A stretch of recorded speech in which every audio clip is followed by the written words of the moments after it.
Shavua Tov à toutes et à tous. Avec l'aide de Dieu et votre permission, on va continuer. En fait, la semaine dernière, on a étudié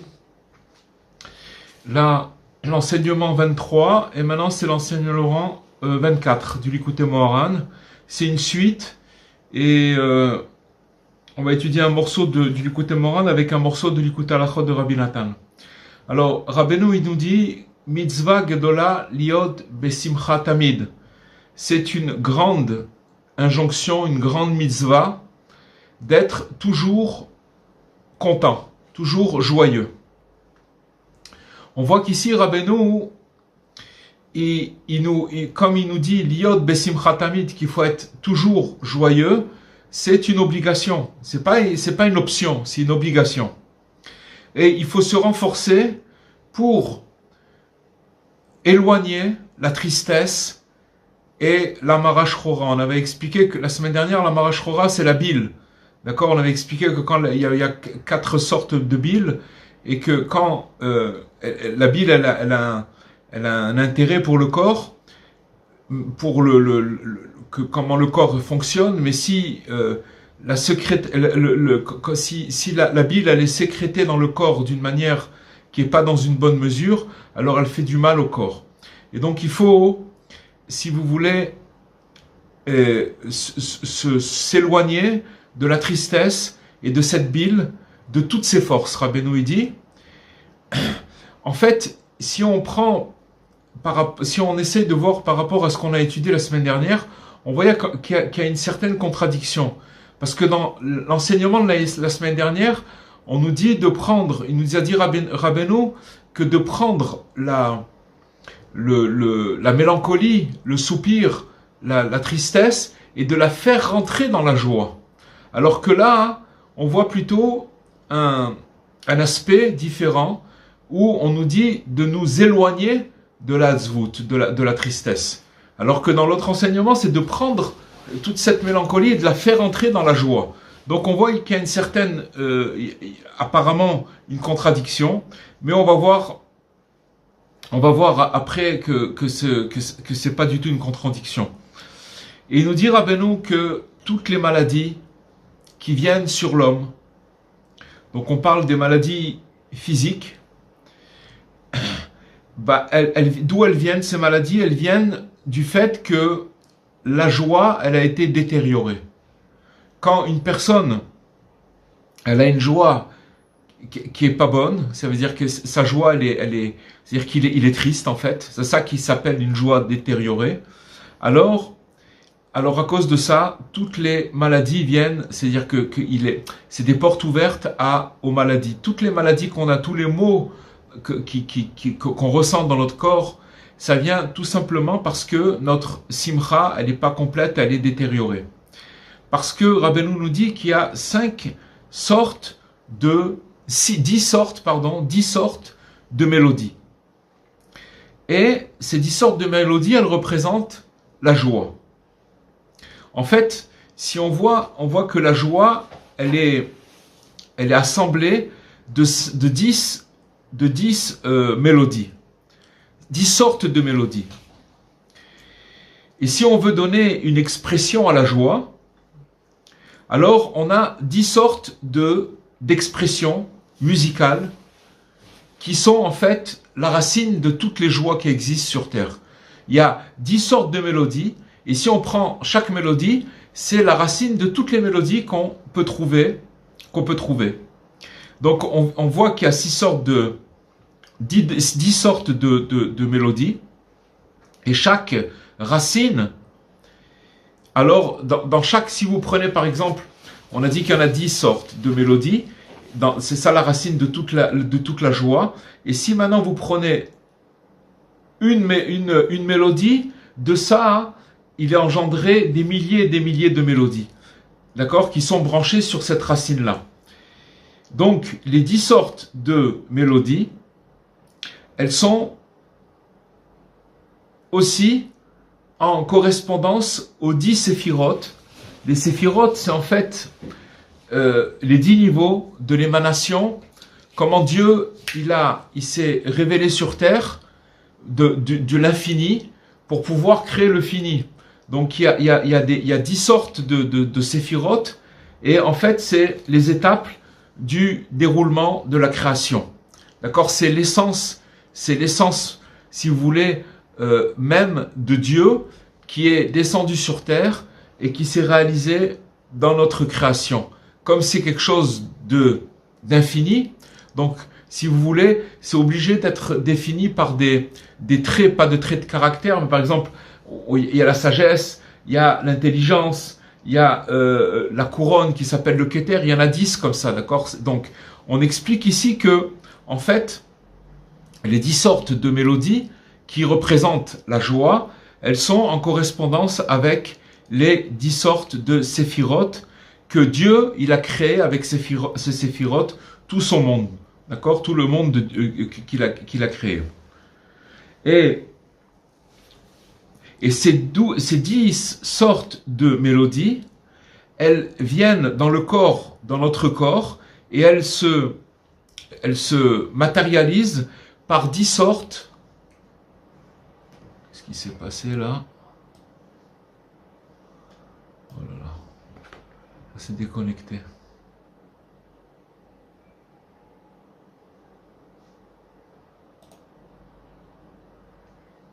Voilà, c'est bon. Ok, on a été déconnecté, reconnecté. Alors, on a perdu 2-3 minutes là, on ne vous a plus suivi. Ah bon, ok. Alors, je vais revenir un petit peu en arrière. On a entendu. Où c'est que vous étiez? Où c'est que On a perdu par rapport aux sentiments de joie, etc., qui sont liés aux mélodies. Alors, Rabbi Nachman dit qu'il y a 10 sortes de mélodies. Et ces 10 sortes de mélodies, c'est la racine de toutes les joies. Ça veut dire que toute la joie, elle vient de ces 10 mélodies.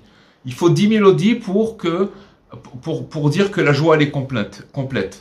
Et maintenant, on a expliqué à l'instant que ces 10 mélodies, elles sont en concordance avec les 10 sphirotes. Les 10 sphirotes, c'est-à-dire, c'est les étapes du déroulement de la création. Comment, d'un état d'infini, Dieu, il a fait descendre son essence dans la création du monde. Sa sagesse, d'accord, la beauté, etc. Il y a 10 sphirotes qui sont en concordance avec les 10 sortes de mélodies qui sont la racine de toute de la joie. Et donc, ces 10 mélodies, elles viennent à l'intérieur de 10 poux qui se trouvent dans le corps de l'homme.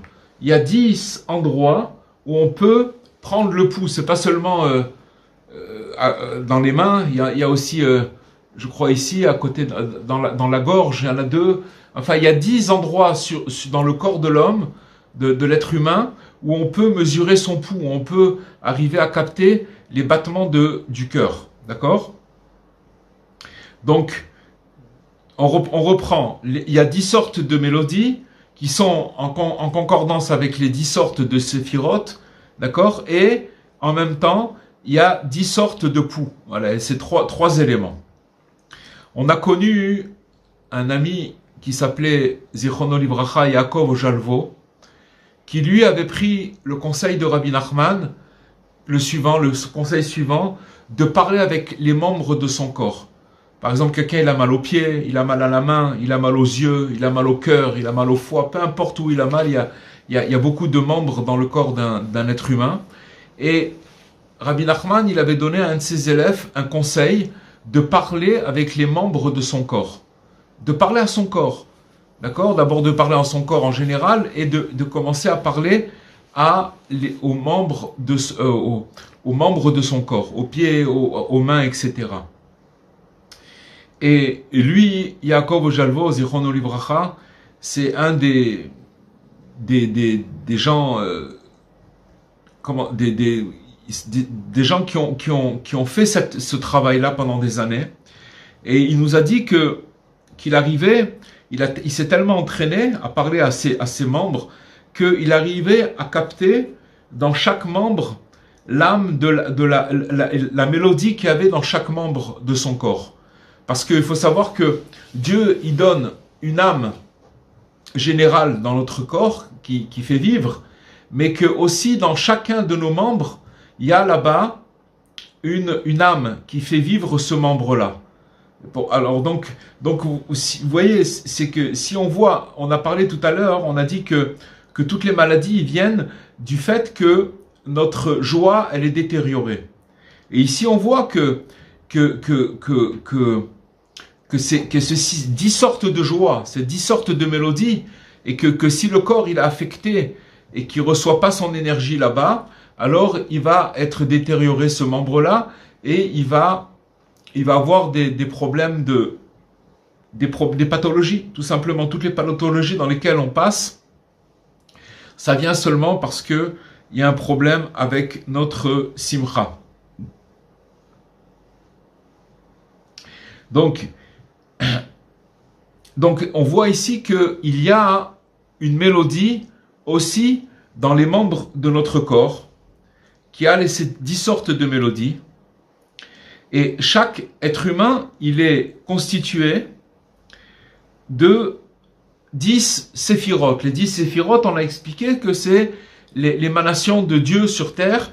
C'est-à-dire que chacun, il est composé de ces 10 séphirotes, sinon il ne pourrait pas exister. Il a tous ses attributs en lui. Ils sont pas en mesure, ils sont pas dans la mesure, mais ils existent, ils sont là chez chacun. Chacun, il a ces 10 sortes de séphirotes. Et donc, comme l'homme, il a été créé à l'image de Dieu, c'est en fait le modèle, d'accord? Le modèle originel, c'est à l'image de Dieu. Et donc, Hachem, il a créé l'homme à l'image de Dieu, c'est-à-dire que Dieu, il a noyé dans son univers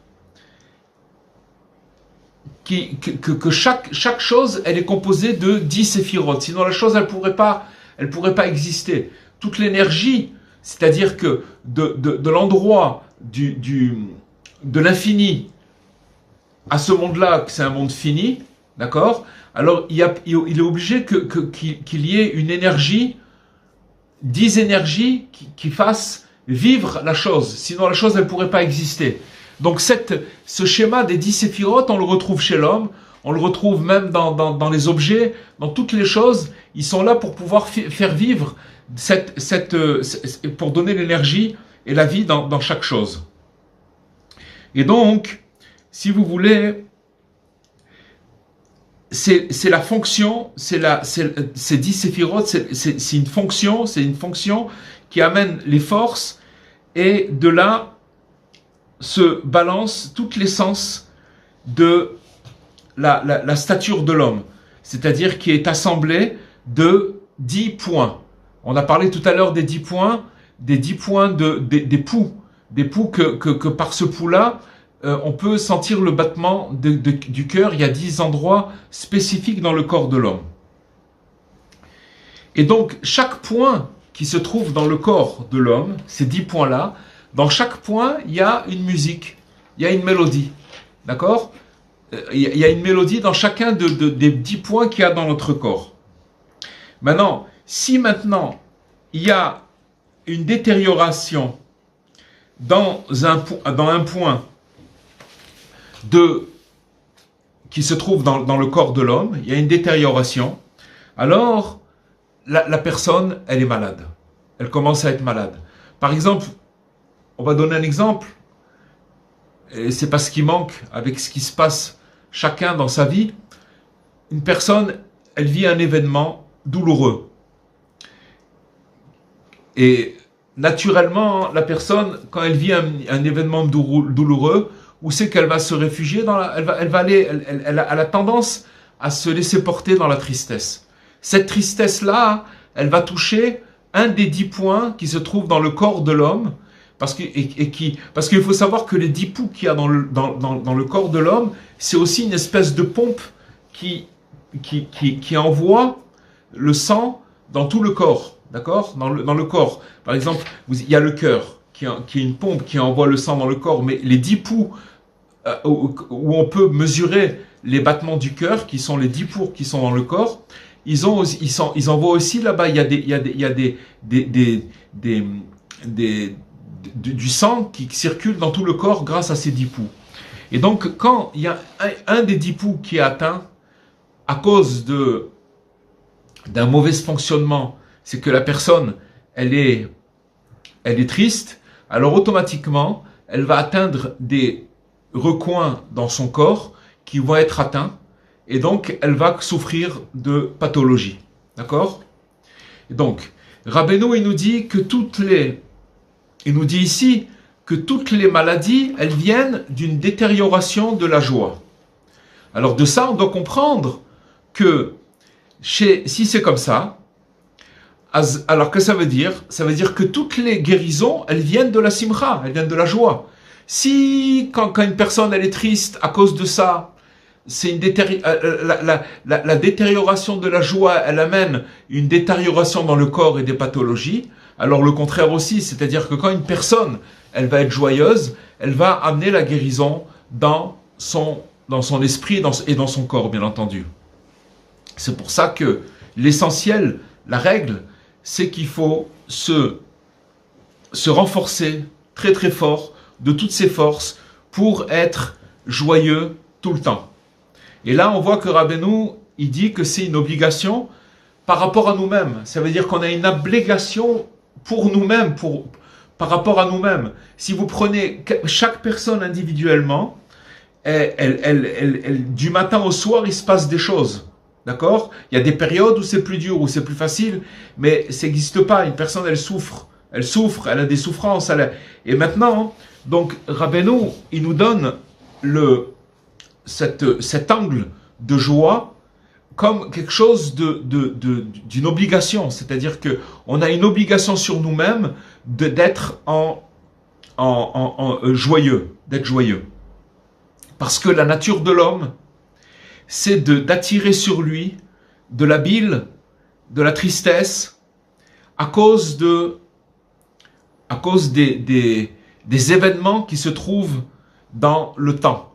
Le temps, ça veut dire le temps, c'est-à-dire que, voilà, une personne, elle peut être bien le matin et l'après-midi, ça peut tourner au vinaigre et le soir, c'est complètement noir. Et le temps, il fait que les états d'âme d'une personne changent sans arrêt. Et à cause de ces changements, entre parenthèses, tous ces changements, ils sont, comment dirais-je, en rapport avec les astres, d'accord? Donc les astres, ils ont une influence sur la personne, et donc il va y avoir des états d'âme qui vont changer, et qui peuvent changer en montagne russe de très haut à très très bas. Et à cause de ça, alors c'est pour ça qu'il faut être joyeux, et de faire tout ce qu'on peut pour être joyeux, parce que justement la nature de l'homme, elle a tendance à être attirée par cette tristesse-là. Parce que la situation, la nature, elle entraîne l'homme d'être triste. Quand je dis l'homme, la femme, l'être humain.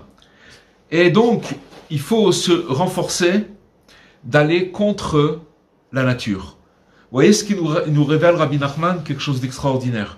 C'est-à-dire que l'homme, l'être humain, de son état, de sa nature, s'il reste naturel, d'accord, alors il va être attiré vers la tristesse. C'est comme ça.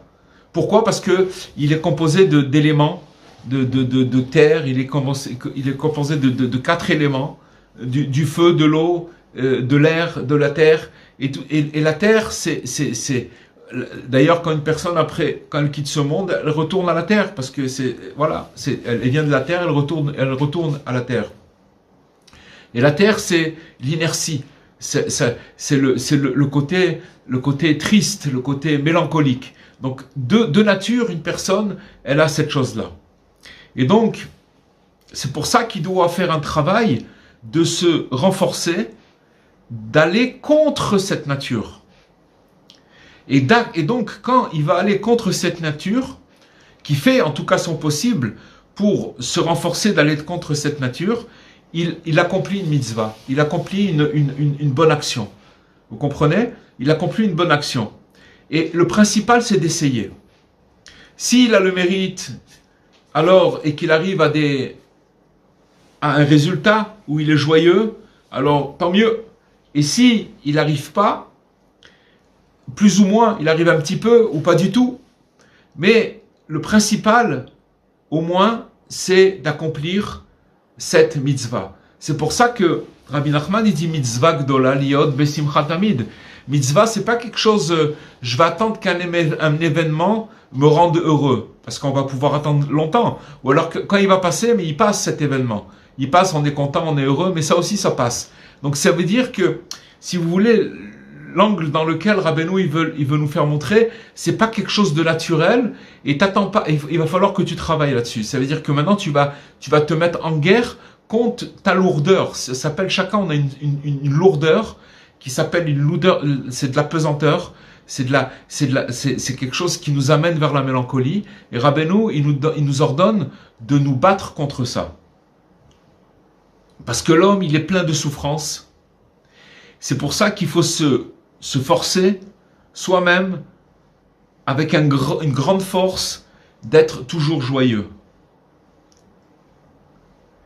Et de se rendre joyeux soi-même comme il peut, de toutes les manières que ce soit, et même avec des bêtises, de faire le saut, de rigoler, de faire des sottises, de faire le clown. Pas pour se moquer de quelqu'un, d'accord, mais pour pas pour se moquer de quelqu'un, mais pour se remonter et de faire des blagues pour se remonter. Et donc il doit se servir de toutes les ressources pour être joyeux. On va voir que dans la suite de la Torah qu'on est en train d'étudier, Rabbeinu il dit que en fait il faut avoir le cœur brisé, ce qui s'appelle en hébreu lev nishbar, mais seulement le cœur brisé il faut l'avoir 1 heure par jour. Quand Rabbeinu il dit qu'il faut s'isoler une fois dans la journée, 1 heure par jour pour parler avec son créateur, ça c'est un moment où, si vous voulez, on fait la lessive. On commence à voir où on en est, on commence à s'introspecter, à faire l'état des lieux, comme on dit, à demander, à remercier, à demander pardon. Voilà, ça c'est 1 heure, voilà, que Rabbi Nachman il a préconisé et qu'il a donné comme conseil. Mais il a dit que le reste du temps, le reste du temps il faut être Bessimcha. Une fois qu'on a fait cette lessive 1 fois par jour, alors le reste du temps il faut être Bessimcha. Entre parenthèses, quand Rabbi Nachman il a donné ce conseil de parler avec Hachem tous les jours, de faire Hitbodedut, de s'isoler pour parler, il faut savoir qu'il y a un phénomène que il a donné ce conseil puisqu'il dit que 21 heures tu peux avoir le cœur brisé, mais le reste du temps, cœur brisé ça ne veut pas dire être triste. Cœur brisé ça veut dire triste, ça veut dire, en fait, la tristesse et le cœur brisé, c'est très voisin, mais c'est pas du tout la même chose. Le cœur brisé, c'est quelqu'un qui voudrait, mais qui arrive pas. Mais il voudrait, il languit la chose, il voudrait y arriver. Alors que la tristesse, c'est quelqu'un qui est pas content d'arriver. Il fait, excusez-moi du terme, il fait la gueule. Il est pas content. Il fait la tête parce qu'il n'a pas eu ce qu'il a voulu, alors il fait la tête. Ça s'appelle la tristesse. Et ça, c'est quelque chose de grave. Alors que le cœur brisé, alors 1 heure par jour, Rabbi Nachman, il a dit d'avoir le cœur brisé. Mais le reste du temps, 23 heures, il faut être tout le temps Bessimcha. Et il y a quelque chose un phénomène extraordinaire, c'est qu'en vérité, tout le monde fait Hitbodedut. Tout le monde parle, tout le monde se confie. Seulement, ça dépend à qui on se confie. Des fois, on peut se confier à une concierge, à une amie. On n'a pas dit qu'il ne faut pas se confier. Mais si vous voulez, des fois, on essaye de résoudre ses problèmes en parlant aux autres et en disant voilà, voilà ce qui m'est arrivé, Et les gens, et ça s'appelle une sorte d'isolement avec une personne avec qui on se confie. Mais le problème, c'est que souvent, ça amène à ce que le reste du temps, on n'arrive pas à être joyeux parce que ça ne résout pas le problème. Rabbi Nachman, quand il dit qu'il faut s'isoler pour parler à son créateur, il touche la racine de tous les problèmes. Il règle le problème dans sa racine. Et en réglant le problème dans sa racine, il nous donne la formule. La formule, c'est isole-toi, fais là-bas ta lessive, parle avec Dieu, pleure, crie, rigole, fais ce que tu dois faire. Mais le reste du temps, il faut être joyeux. Et maintenant, avec votre permission, on va continuer dans le Likuta Halachot, où Rabbi Nathan il nous dit que d'après tout ce qu'on vient d'étudier maintenant, les sages nous ont dit que chaque prière qui n'a pas dedans, on parle maintenant du minyan, qu'il faut 10 personnes pour pouvoir prier et faire le kaddish et faire certaines prières. Il faut minimum 10 personnes pour pouvoir prier. Il peut en avoir 100 ou 1000, mais ça veut dire à partir de 10 personnes, on retrouve cette structure, c'est-à-dire les séphirotes, les 10 mélodies. Donc il y a 10 personnes. Et maintenant, le Talmud, il nous dit dans le traité de Kritout, il nous dit que chaque prière, où il n'y a pas dedans un pécheur, dans la prière, d'accord? Ça veut dire que maintenant, si vous prenez une assemblée, et que maintenant, dans cette assemblée, il n'y a pas un pécheur, alors cette prière, elle compte pas. Elle compte pas. Ça veut dire qu'il faut que dans un minyan, il y ait un pécheur. Un ou plusieurs, mais en tout cas, il faut qu'il y en ait un minimum. Et s'il n'y a pas, alors la prière, elle tient pas. Et donc, il faut qu'il y ait cet assemblage, c'est-à-dire qu'il y ait une participation des pécheurs. D'accord? Des pécheurs, ceux qui pêchent, ceux qui se comportent pas bien. Parce que il faut assembler, il faut amener les pécheurs dans notre prière. Il faut chercher les pécheurs du peuple juif pour les faire rentrer dans nos prières. Pourquoi? Parce que Rabbeinu il nous dit pourquoi il faut faire rentrer maintenant un pécheur dans notre prière. À la limite, on pourrait dire attends, quelqu'un il vient prier dans une assemblée, il faut que les gens ils soient irréprochables et il faut faire attention qui c'est qui est là, etc. Au contraire, juste pourquoi? Parce que en fait, et on va revenir, vous allez voir que ça revient au cours qu'on a fait la semaine dernière. Il faut prendre la mélancolie, le soupir, et le faire entrer dans la simcha. En fait, celui qui vient pour prier dans l'assemblée et qui est un pécheur, alors il représente, si vous voulez, la mélancolie qu'il y a dans cette communion de gens qui sont ensemble, et que la prière, elle représente la joie, et donc on fait rentrer ce pécheur dans la joie. Comme vous vous rappelez dans la Torah 23, alors on a dit qu'il faut, comme quelqu'un qui est en dehors de la ronde, et on le fait rentrer à l'intérieur de la ronde pour le faire danser. Pour arriver à faire rentrer la mélancolie dans la joie. Dans le cours précédent, on a étudié que la Kedusha, la sainteté, et la joie, c'est la même chose. Sainteté et joie, ça va ensemble.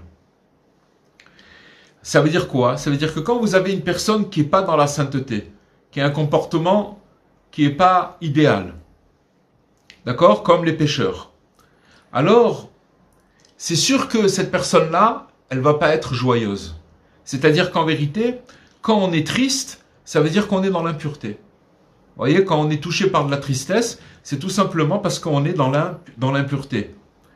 Et donc, seulement si vous prenez cette personne et que de force, vous la faites rentrer dans la prière, c'est-à-dire dans l'assemblée, c'est-à-dire dans les gens qui prient, les 10 qui prient, qui représentent, cette assemblée, elle représente la sainteté, alors ça s'appelle qu'on la fait rentrer dans la joie. Mais en même temps qu'on la fait rentrer dans la joie, on la fait rentrer dans la sainteté. C'est quelque chose de très très fort.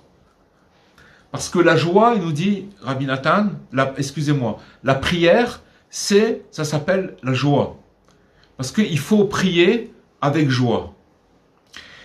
si on était conscient, si l'homme était conscient de ce qui se passe quand il s'adresse à Dieu, qui est le roi des rois, que le roi des rois, il nous donne de la force et de l'énergie chaque seconde, d'accord? Alors si on prenait conscience que quand on vient, on parle à celui qui nous donne cette énergie, ça c'est déjà une source de simcha. Le problème, c'est une source de joie. Le problème, c'est qu'on n'est pas conscient. On parle blablabla, on parle à Dieu, mais on n'est pas conscient du tout.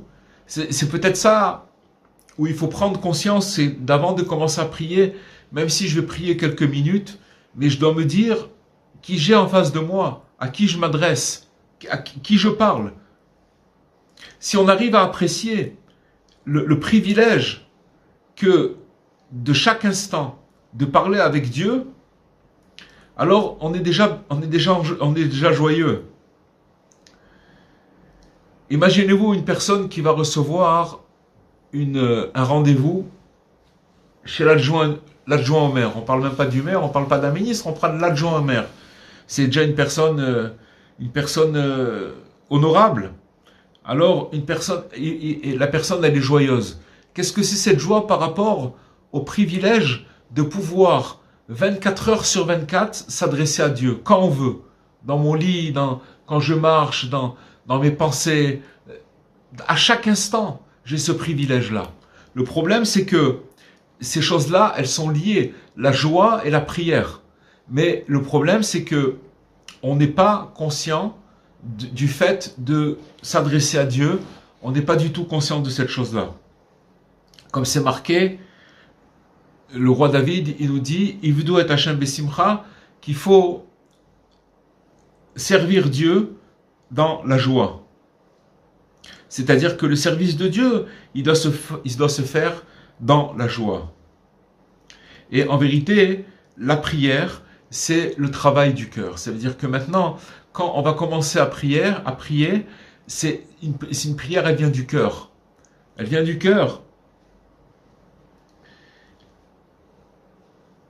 Et donc, dans cet endroit du cœur, comme c'est marqué, Natata simcha belibi, tu as donné de la joie dans mon cœur.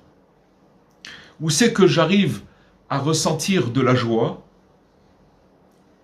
où j'arrive à ressentir et à vivre de la joie, alors ça va être dans le cœur. D'accord? La joie, elle se ressent dans le cœur. C'est pour ça que quand quelqu'un il est triste, alors il a mal au cœur. D'accord? Il est triste. Parce que c'est là-bas que tous les sentiments se ressentent et c'est là-bas qu'on ressent la joie. Et le cœur, c'est là où on vit toutes les joies. C'est pour ça que les sages, ils ont dit qu'on ne se tient pas pour prier seulement dans la joie de la mitzvah, dans la joie du commandement. Ça veut dire que le fait déjà de se mettre, qu'on vient pour prier, c'est déjà une joie extraordinaire. Pourquoi? Parce qu'en fait, la prière, c'est une connexion avec Dieu et on se trouve uni avec Dieu seulement à la condition que la personne qui va prier, elle est consciente et qu'elle arrive à apprécier et qu'il est conscient de ce qu'il est en train de faire. C'est pour ça que souvent, la prière, elle est un peu faite comme un robot. Ça veut dire que si on ne fait pas un travail là-dessus, très facilement, on se retrouve dans la routine. Et dans cette routine-là, il n'y a pas de joie. Normalement, une petite prière quelconque, n'importe quelle prière, si on pouvait la faire, une prière même de 30 secondes, si on pouvait la faire avec son cœur, on pourrait décoller complètement. On pourrait décoller parce que ce qu'on ressentirait, c'est la connexion avec Dieu. Et Dieu, c'est la joie. C'est la joie. Vous comprenez, les amis? Et donc, s'il n'est pas conscient de ce qu'il est en train de faire, alors il ne peut pas sentir la joie. Et donc, si vous voulez, il abîme la qualité de sa prière. C'est pour ça que la prière qu'il y a dans le cœur, qui vient du cœur, c'est l'endroit où il y a la joie. Ça veut dire que la personne, elle est consciente et elle apprécie de tout ce qu'il est en train de sentir dans son cœur. C'est ça la joie. Et c'est pour ça que précisément, il faut associer les pécheurs qui représentent les pécheurs. Un pécheur, c'est quelqu'un, quand quelqu'un y pêche, alors il va se retrouver il a un mauvais comportement, il va se retrouver dans la tristesse. Et cette tristesse, c'est le contraire de la joie. Maintenant, comment on fait? C'est pour ça qu'il faut associer les pécheurs qui représentent la mélancolie. D'accord? En général, les gens ils disent on va se faire un groupe où on va être tous joyeux, etc. Un petit groupe où on va très très réduit. Mais Rabbeinu il dit non, il dit pas ça. Il dit il faut attirer précisément celui qui est pas dans la sainteté et de le faire entrer dans la tfila, de le faire entrer dans la prière. D'accord? C'est pour ça que la prière, il faut minimum 10 hommes, d'accord? Et dans cette structure de 10 hommes, alors il y a des gens qui sont plus ou moins, d'accord? Mais justement, c'est eux qui font la prière. Pourquoi? Parce que en les faisant rentrer dans la prière, c'est-à-dire que je prends cette mélancolie et je les fais rentrer dans la prière, parce que quand il y a 10 hommes, c'est-à-dire que quand on fait rentrer cette mélancolie dans la prière, c'est ça la grandeur et c'est ça l'unicité de la prière. C'est ça la grandeur de la simcha. Pourquoi? Parce que j'ai réussi à faire rentrer, comme on a dit dans le cours de la semaine dernière, c'est-à-dire que je fais rentrer dans la ronde cette mélancolie et cette mélancolie et je les fais rentrer dans la joie. Quand une personne n'est pas dans la sainteté, comme on a dit, il ne peut pas être dans la joie. Puisqu'on a expliqué que la sainteté et la joie, c'est la même chose. Alors si il n'est pas dans la sainteté, il n'est pas joyeux. Il est dans la tristesse. Dans son cœur, qu'est-ce qu'il y a dans ce cœur de cette personne? Il y a de la tristesse. Mais si on arrive à avoir le mérite d'attirer quelqu'un comme ça, et de le faire participer dans la prière, alors qu'est-ce qu'il va amener? Il va amener son point à lui. Lui aussi, il a un point spécifique à lui.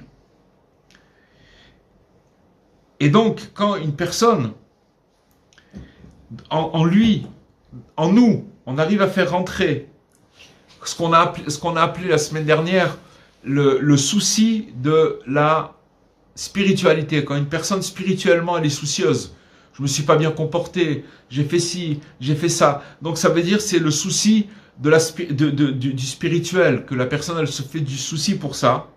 Et qu'on arrive à prendre ce souci-là et de le faire entrer dans la simcha, dans la joie, comme il nous explique Rabbi Nathan, alors il va rendre la simcha, elle va être complète. Avant ça, même si vous aviez des gens qui étaient complètement des justes, d'accord? Leur prière, elle n'est pas valable que quand il y a une personne qui était triste, qui était loin de la sainteté, qui va rentrer dans cette assemblée et que sa présence, elle va amener une joie extraordinaire et très grande et qu'avant ça, c'était pas de la joie.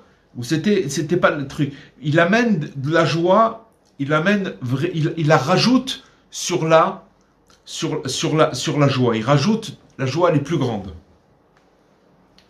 C'est pour ça que le principal de la prière, ça se fait en assemblée avec 10 personnes. Parce que quand il y a 10 personnes qui se rassemblent pour prier ensemble, elles éveillent les 10 mélodies qui sont la joie. On a parlé des 10 mélodies au tout début, et c'est ça. Et donc ça se fait avec 10 personnes. Et donc quand une personne, elle participe dans un minyan, c'est-à-dire qu'elle va prier dans une assemblée, alors elle vient amener aussi sa musicalité. Chacun, il a chaque personne, il a sa mélodie spécifique. Et c'est pas la même que son ami, parce qu'il a une autre âme. Donc maintenant, il vient s'assembler avec une assemblée où maintenant, il vient amener sa musique, il vient amener sa mélodie. Bien que chacun aussi, chacun de nous, on a en nous les 10 mélodies. Puisque notre corps et notre neshama, elle est faite à l'image de Dieu. Donc dedans, il y a ces 10 mélodies en nous. Donc ça veut dire qu'en vérité, chaque personne, chaque être humain, il est construit avec ces 10 points qui sont les 10 sphirotes qu'on a parlé tout à l'heure, mais seulement il y a un point qui est spécifique à la personne. Et d'après ce point qui va jaillir chez la personne, alors il va commencer à amener sa musicalité, sa mélodie. Et donc elle est très spécifique. Et donc si maintenant vous avez encore 9 personnes, 9 plus 1 ça fait 10, et 10, 20, 40, peu importe, mais déjà 10, alors chacun, on va avoir une symphonie. Parce que chacun il va amener dans cette assemblée sa musique.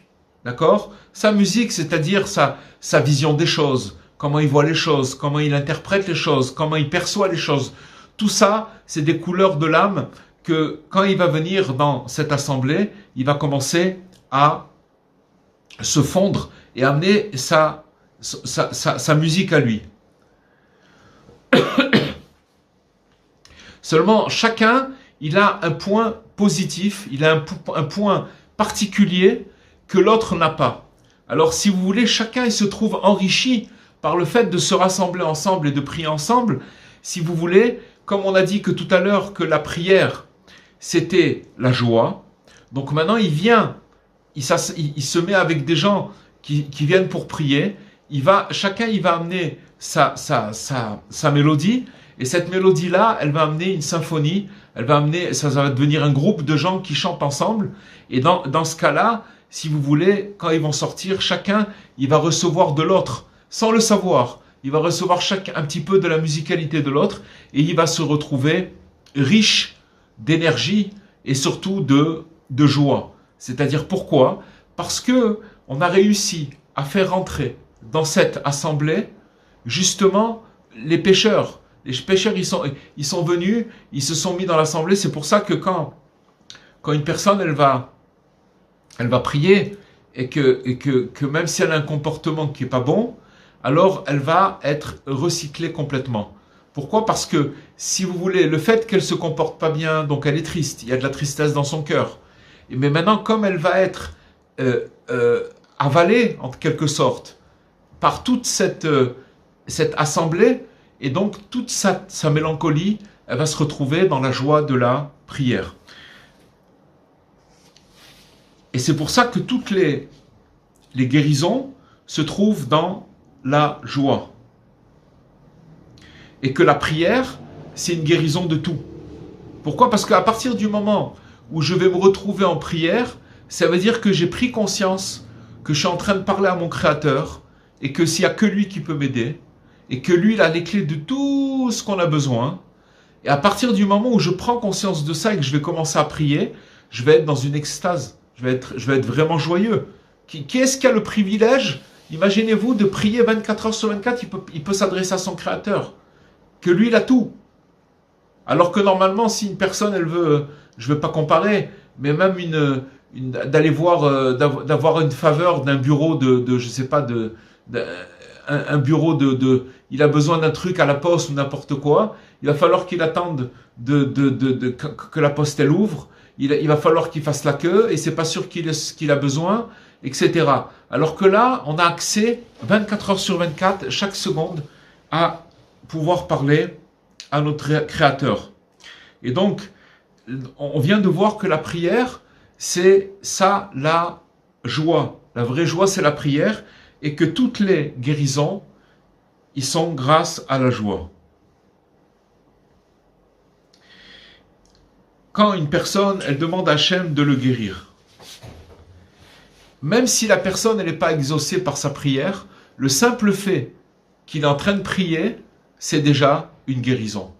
Même si maintenant sa prière, elle ne va pas accéder, il ne va pas pouvoir pour l'instant à recevoir une réponse pour ce qu'il demande. Mais le fait qu'il a demandé, qu'il a prié, ça même, ça s'appelle une guérison. Ça, c'est extraordinaire. Et donc, il y a encore beaucoup à dire, mais je voudrais dire quelque chose, je vais sauter un petit peu, et je voudrais dire que dans le temple, il y avait les encens. Les encens, c'était des herbes, c'était toutes sortes de senteurs qui étaient bonnes, et qu'on mettait ensemble, et qui s'appelait Kétoret. D'accord?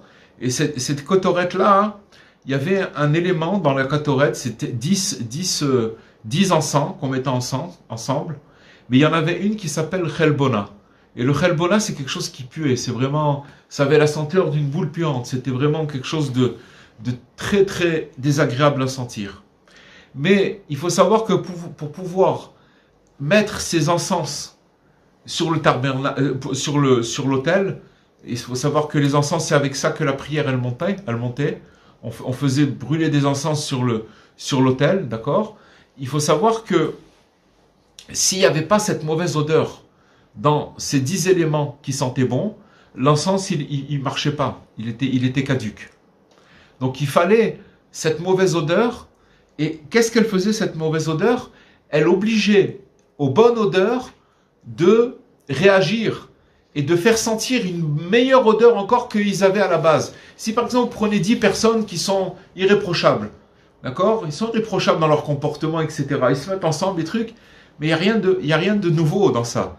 Parce que chacun, c'est 10 personnes qui sont chacun dans leur truc, c'est très beau, c'est magnifique, mais là où ça commence à être vrai, c'est quand vous allez prendre un 11e élément qui sent mauvais et qui va rentrer, et donc les 10 éléments, ils vont être obligés de réagir à mettre encore plus de bonne odeur.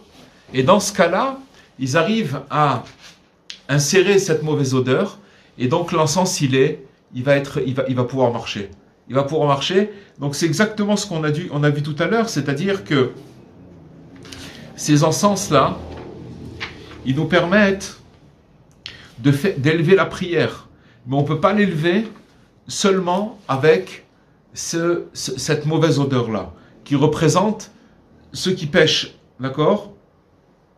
C'est pour ça qu'il faut rapprocher justement les pécheurs dans la sainteté. Et c'est pour ça que c'est marqué que l'encens, il était expiatoire. L'encens, il avait la force d'expier tous les péchés. Parce que l'encens, il était fait avec le chelbana, qui était quelque chose qui sentait très très mauvais, et qui fait allusion au fait de ramener et de rapprocher les pécheurs, les éloigner. Et c'est grâce à ça, c'est marqué dans la Torah, que l'encens, il est une expiation pour la lachon hara, pour la mauvaise langue. Quand on colporte des choses et qu'on parle sur son prochain. En vérité, ce qu'on vient de dire là, c'est des secrets qui sont très très profonds, très très grands. Seulement, il y a ici une allusion.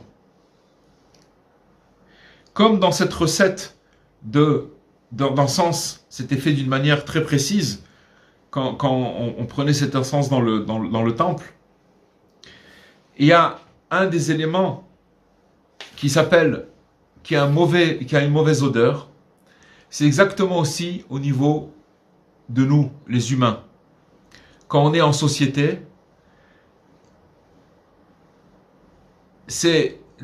dans la société, ça veut dire qu'il y a 10 hommes qui se rassemblent pour prier. Ça s'appelle l'idéal. Mais seulement dans cette assemblée idéale, il y a quelqu'un qui est complètement dehors. Alors qu'est-ce qui va se passer? Les 9 qui vont être, ou les 10 qui vont être, par rapport à celui qui sent mauvais, alors ils vont diffuser plus de bonne odeur, ils vont avoir une réaction. Et on voit que, en fait, ça va faire une dynamique de groupe. Parce que quand il y a un élément étranger qui vient s'insérer, alors tous les éléments qui sont là, ils vont commencer à réagir. Et c'est exactement ce qui se passe à travers cet encens. C'est-à-dire que de ramener les gens qui sont éloignés. C'est marqué dans le Zohar de Rabbi Shimon Bar Yochai que le Mashiach il viendra avec un petit groupe de gens, Knishtachada, un groupe de gens, quelques personnes, une dizaine de personnes, qui vont être très très simples, d'accord, mais qui vont être capables de pouvoir prier dans la joie, dans l'amitié, et cette joie et cette amitié, elle va attirer le Mashiach. Parce que, d'après ce qu'on dit, il y en a beaucoup des assemblées, des gens qui prient, des minyanim et tout. Grâce à Dieu, il y a beaucoup de partout dans le monde, des gens qui se rassemblent pour pouvoir prier. Mais, Bezrat Hashem, quand il y aura cette osmose de 10 personnes qui seront là juste pour la joie et d'être ensemble, alors ils vont attirer la venue du Mashiach. Voilà les amis, ce qu'on aura pu dire pour ce soir. Vous m'entendez? Ouais. On vous entend très bien, Baruch Hashem. Voilà. Très très beaucoup, magnifique. Si vous avez des questions, alors et si vous en avez pas, c'est bien aussi. Tout va bien. Non, mais c'est un cours extraordinaire parce qu'on se connecte en même temps aux sphirotes et aux mélodies et on comprend qu'il y a tout en nous-mêmes et en même temps on ne peut rien sans les autres. Ça c'est une chose, c'est vrai, c'est ce qu'on a vu en fin de... Mais qu'aussi que ce qui est très important aussi, c'est que ces 10 mélodies et ces 10 poux qui animent qui sont la vie dans notre corps, ils peuvent être abîmés si la joie elle est défectueuse. C'est pour ça que, encore une fois, Rabbi Nachman, il dit mitzvah, c'est une obligation, c'est un commandement. Je te commande je te donne comme ordre d'être besimcha. C'est pas quelque chose de, c'est pas un luxe. Comprenez? C'est pas quelque chose c'est pas une option. C'est quelque chose d'obligatoire parce qu'à partir du moment où je vais prendre tous les points sur lesquels j'ai des raisons d'être mélancolique et que je les fais rentrer, en fait, ce qu'on a étudié ce soir, je les fais rentrer dans la tfila. La prière, on a expliqué que la prière, c'était ça la joie.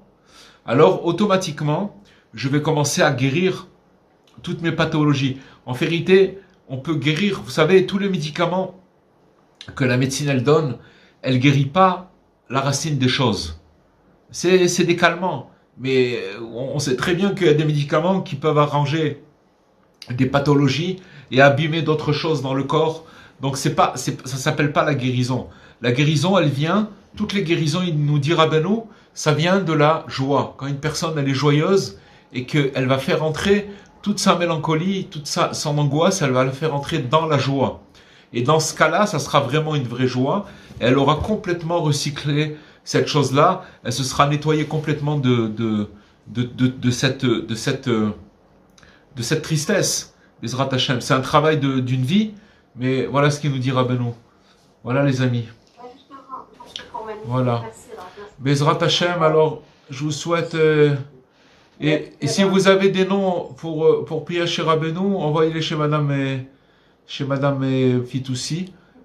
Ou vous savez quoi, Madame Fitoussi, vous pouvez pas me mettre dans votre groupe de WhatsApp, comme ça, dès que je vois dans le groupe, je prends les noms qui sont dans le groupe. Non, c'est galère, les gens ils m'envoient en perso. Ok, d'accord, alors faites. D'accord. Non, ça fait rien, je fais, vous inquiétez pas. Ok, pas de problème. Avec plaisir.